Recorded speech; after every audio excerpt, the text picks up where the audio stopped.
A Análise Direta está de volta para o último bloco dessa conversa sobre direitos nos planos de saúde com a especialista em direito da saúde, direito médico, Vanessa Signorini. A gente estava falando dos planos empresariais. A empresa que oferece o plano de saúde, ela pode criar uma espécie de classes, de diferenciação, um tal plano para tal funcionário, depois de tantos anos de empresa? Pode, não tem nada que veda.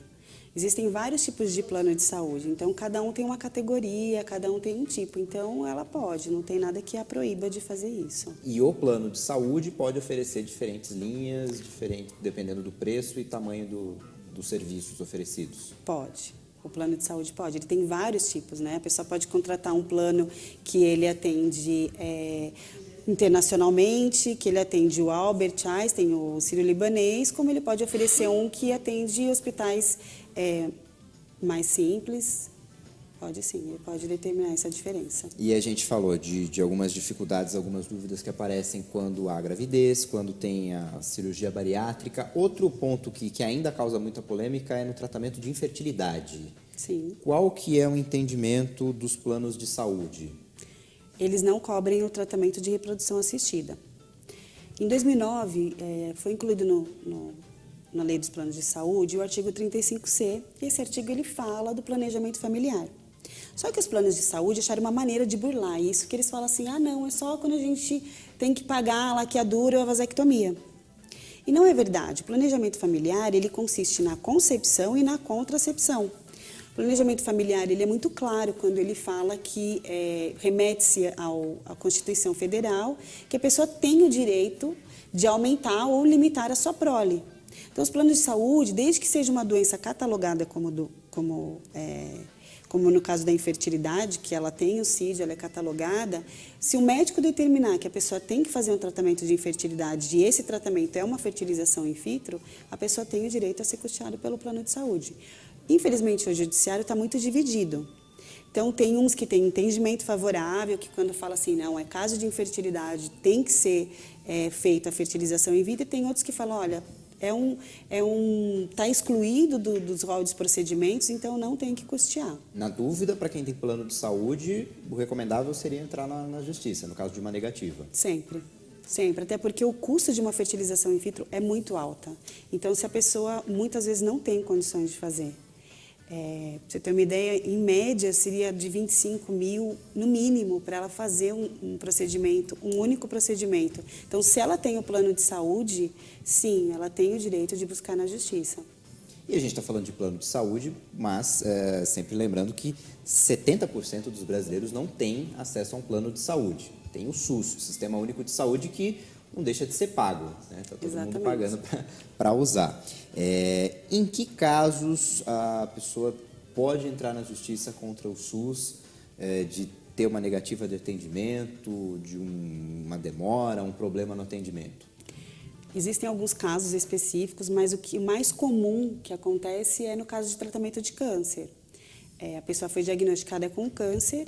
Pela lei, ela tem 60 dias para o primeiro atendimento. O que seria esse primeiro atendimento? Não uma consulta. Esses 60 dias seria ou uma intervenção cirúrgica, ou uma quimioterapia, ou uma radioterapia. Em muitos casos, tem gente esperando há meses por um tratamento e não consegue.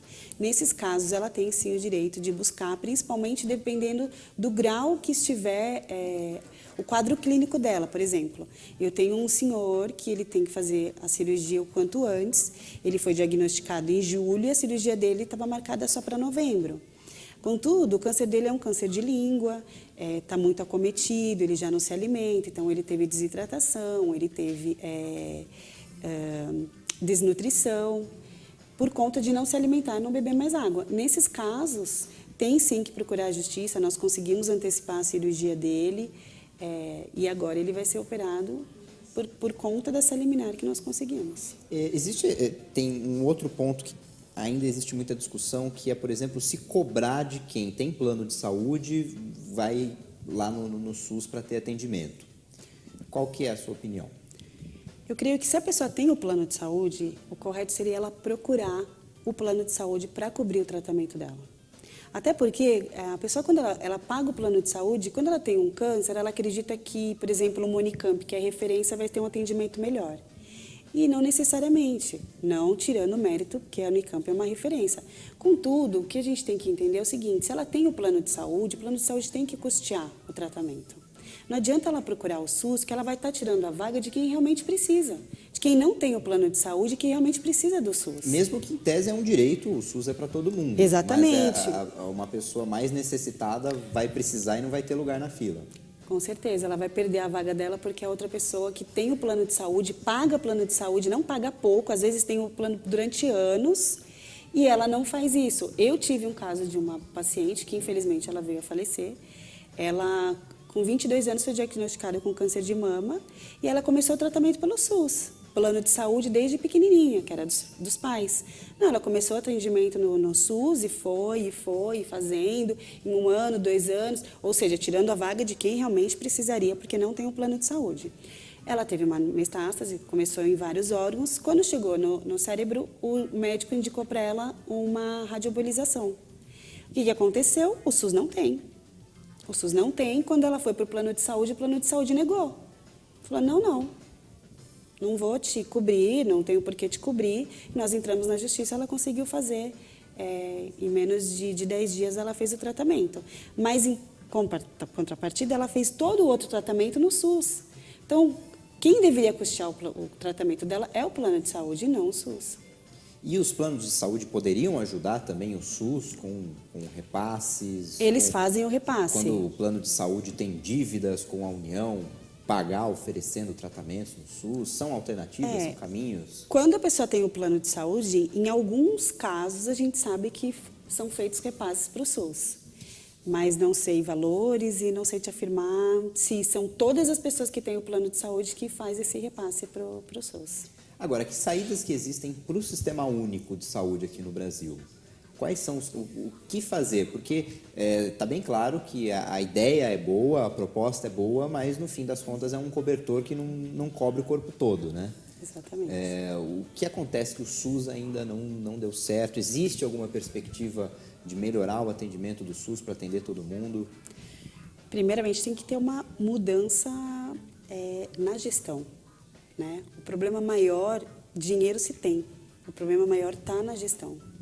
No emprego dos recursos, em algumas coisas que podem sim ser mudadas, mas aí é mais governamental mesmo, não cabe a nós advogados de maneira nenhuma, infelizmente.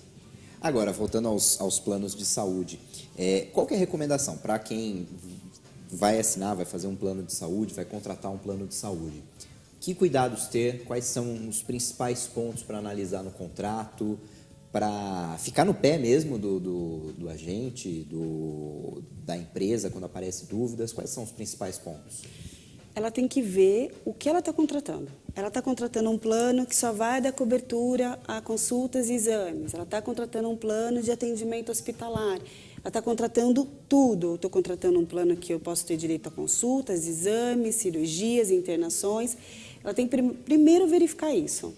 A partir do momento que ela verificou isso, ela tem que ver rede credenciada, ver o que ela está, qual é o objetivo dela, né? Eu quero uma rede credenciada boa, não pode ser, mas porque tudo também tem um custo. Se ela quiser uma rede credenciada top, ela vai pagar por isso. Então ela tem que verificar. O contrato de plano de saúde, ele é um contrato de adesão. Tá? Então o contrato de adesão, ele é um contrato que ele prejudica a manifestação de vontade das partes, porque ele está pronto. Você não consegue alterá-lo. Então, muitas vezes, a pessoa precisa contratar e aí, quando ela contrata, ela vai ver que determinado tema, por exemplo, no caso de reprodução assistida, existe uma cláusula de exclusão. Mas é uma cláusula que ela pode ser combatida, porque ela é uma cláusula abusiva. Então, se ela tiver cláusulas abusivas no contrato, aí tem que procurar a justiça para rever esse contrato, já que ele é um contrato já pronto, mesmo que a pessoa queira, ela não vai conseguir alterar as cláusulas, para ele ser revisto judicialmente, porque ele anula de pleno direito cláusulas abusivas. Normalmente, quais são as cláusulas abusivas mais comuns nos contratos? Reajuste por sinistralidade, que não é claro, não fala como se vai chegar naquele valor, como que vai fazer. O que significa um reajuste por sinistro? Como Isso. se fosse do acidente do carro, tem um sinistro, Por utilização. Ser, Eles falam assim, olha, o contrato utilizou X, por isso o reajuste vai ser X ao quadrado. Essa é uma cláusula abusiva, tem que ver certinho como que está essa cláusula no contrato. Exclusões de tratamento, tratamento X não vai ser coberto, não, a doença tá, existe essa, como é que eu vou dizer? Essa divergência. Então, a doença ela está escrita, a pessoa tem o direito ao tratamento daquela determinada doença, mas ao mesmo tempo tem lá uma cláusula que exclui a cobertura do tratamento dessa doença. Então, tem que ser revisto o contrato. Normalmente, quando aparecem dúvidas, qual que é o melhor caminho, antes de já ir para um processo e tal, quando tem dúvida? Procurar a ouvidoria da operadora de saúde. A ouvidoria tem que estar pronta para responder, para dar uma resposta satisfatória. Ela tem que falar o porquê que não vai cobrir determinado tratamento, qual é a justificativa dela, qual é o valor, qual é o motivo real da negativa. Esse é o primeiro passo. Depois ela pode procurar a ANS administrativamente, falar, olha, não fui atendido nesse tratamento, eles estão alegando isso e ver qual vai ser o posicionamento da ANS. Não conseguiu de maneira nenhuma vias judiciais. Os planos de saúde, normalmente eles têm aquela limitação diária de região em que o atendimento é feito. O que é regulamentado, o que a ANS determina? Pode. Até onde o plano pode alcançar? Pode. Se a pessoa contratar, vai muito do tipo da contratação. Então, se a pessoa quer contratar um plano de saúde de rede nacional, ela vai ter atendimento no Brasil inteiro. Se ela contratar um plano de saúde de grupo de municípios, que geralmente são as cooperativas, Unimed, por exemplo, Unimed Antiga Paulistana, hoje é Unimed Fesp, temos Unimed Campinas, Unimed Piracicaba, são várias, elas têm de grupos de municípios. Então, a pessoa vai contratar, ela sabe que ela só vai ser atendida naquele grupo de municípios. Isso costuma causar algumas confusões, né? Da pessoa se mudar ou numa viagem achar que pode ser atendido naquele hospital. Urgência, emergência, ela vai ser atendida. Mas também depende do contrato. Pode ser que Não, urgência, emergência, se for uma urgência, emergência, ela pode ser atendida. Quando é o mesmo nome, quando é a mesma... Isso, ela vai rede. procurar uma rede credenciada, ela vai procurar uma rede credenciada e ela vai ser atendida naquele determinado lugar. Agora, para um tratamento contínuo, não. A não ser que ela tenha que fazer um determinado tratamento, tá? Isso é um exemplo. Então, a pessoa tem uma doença, na cidade que ela mora não tem o tratamento para aquela doença. Não tem um especialista para aquilo. Aí ela pode fazer numa outra cidade, que não esteja no grupo de municípios, com a interferência da Unimed da região, né, da cooperativa da região. Agora, tem que ser tudo autorizado, tudo certinho. Se não houver autorização, aí tem que, dependendo da justificativa, tem que ser mais uma ação judicial. Você dá um exemplo de um problema que pode acontecer. Por algum motivo externo, interno, aquele plano de saúde ficou... Naquele mês, todos os cardiologistas pediram demissão, pediram desligamento de contrato. E aí, para quem está sendo atendido pelo plano? O plano de saúde tem que arrumar um cardiologista para atender. Nem que seja em outra área, nem que seja um particular que ele Exatamente, exatamente. Se houver descredenciamento de rede, seja ela médica, clínica, hospitais, pode haver o descredenciamento. O que acontece é que a operadora de saúde, ela tem o prazo para informar os beneficiários sobre aquele descredenciamento. Se não me engano, acho que são 30 dias, tá? Então, a pessoa tem que receber a notificação, o beneficiário, e eles têm que colocar um equivalente ou superior no lugar. Então, por exemplo, uma determinada operadora vai lá e cancelou o atendimento num hospital. Aí ela tem que informar os seus beneficiários, porque você não pode ser pego de surpresa, você vai até o hospital, quando chega lá, não atendemos mais esse plano de saúde. Não pode acontecer. E ela tem que colocar um hospital equivalente ou superior no lugar. Pode acontecer do usuário, do cliente, se sentir prejudicado. Tinha um hospital na rede credenciada no meu bairro, deixou de ter.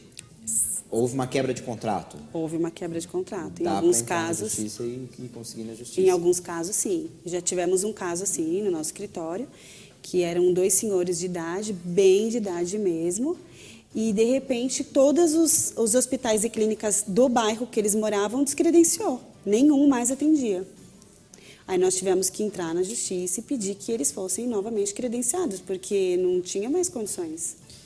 A pessoa também pode reclamar, por exemplo, de uma mudança brusca no quadro médico, um paciente, um idoso, uma criança estava acostumado com aquele médico, ele saiu da rede, ou aí já é algo que o plano não tem muito como controlar? Não, se ele colocar outro equivalente ou superior no lugar, que eu falo assim de currículo, né? Aí não tem muito o que fazer.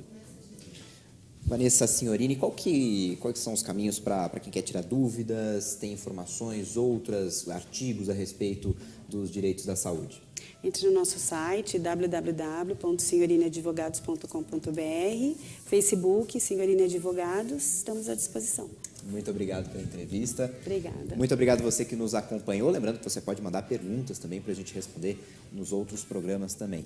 Você pode rever essa e outras entrevistas na página do Análise Direta lá no YouTube. A página é Hit Notícias. Lá você procura a playlist do Análise Direta. Estão as entrevistas desse e de vários outros assuntos. Até o próximo programa. Tchau.